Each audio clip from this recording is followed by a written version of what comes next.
Salut, aujourd'hui je voudrais vous parler des dérives capitalistes dans le survivalisme.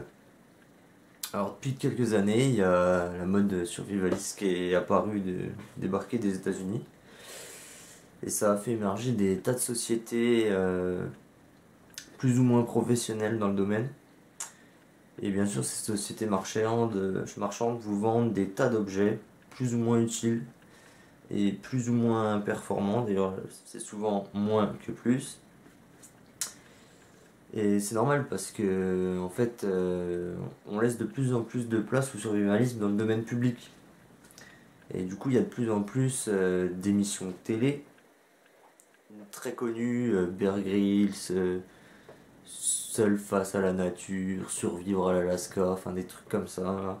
Moi je regarde pas la télé mais ça m'arrive de temps en temps d'être chez des gens et de voir ça. Qu'est-ce que je voulais dire? Oui, il y a aussi des jeux télévisés. Donc, avant, il y avait les simples koh les trucs comme ça. Maintenant, il y a The Iceland, un truc comme ça sur M6. Il doit y avoir le même genre de choses aux États-Unis. Ah, si, j'ai vu Naked and Afraid. J'ai trouvé ça marrant, par contre.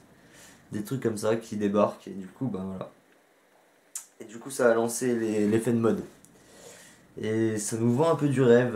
Enfin, dans certaines émissions, on voit les mecs qui nous disent que si on détient tel ou tel objet, tel ou tel gadget, ça va nous permettre de survivre.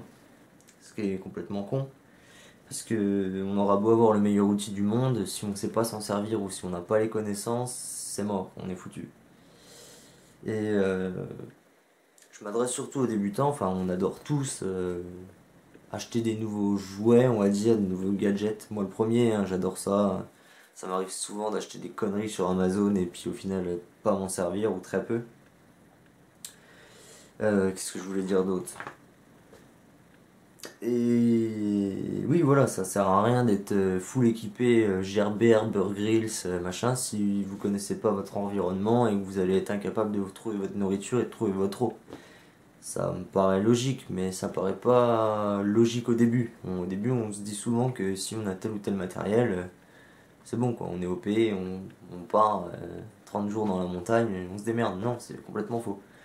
Voilà, si on sait pas quelles plantes sont comestibles, si on sait pas comment traiter de l'eau, si on sait pas où trouver de l'eau propre, si on sait pas construire un abri, si on sait pas réguler sa température avec ce qu'on va trouver dans la nature, tout ça, faire du feu sans briquet, sans... Voilà, si on connaît pas toutes ces méthodes, on va dire, ancestrales que l'homme connaît depuis toujours. Enfin, voilà, avant d'habiter dans des maisons chauffées avec l'électricité, la télé, internet, faut savoir qu'il y a beaucoup de gens qui, voilà, hein, qui vivaient dans des maisons de paille, dans des abris de fortune. Beaucoup de gens le font encore sur la planète. Il fallait aller chercher son bois, il fallait aller chercher son eau, il fallait chasser sa nourriture, il fallait faire cultiver ses légumes ou ramasser des plantes comestibles. Enfin bref.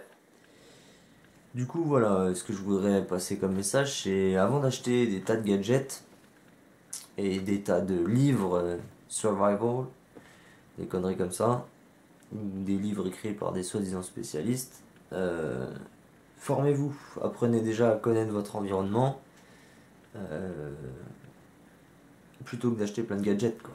Il y a des très bons livres sur comment devenir plus autonome, plus résilient, sans que ça soit indiqué dessus, survivalisme, prepper, ou je ne sais quel adjectif dans le domaine.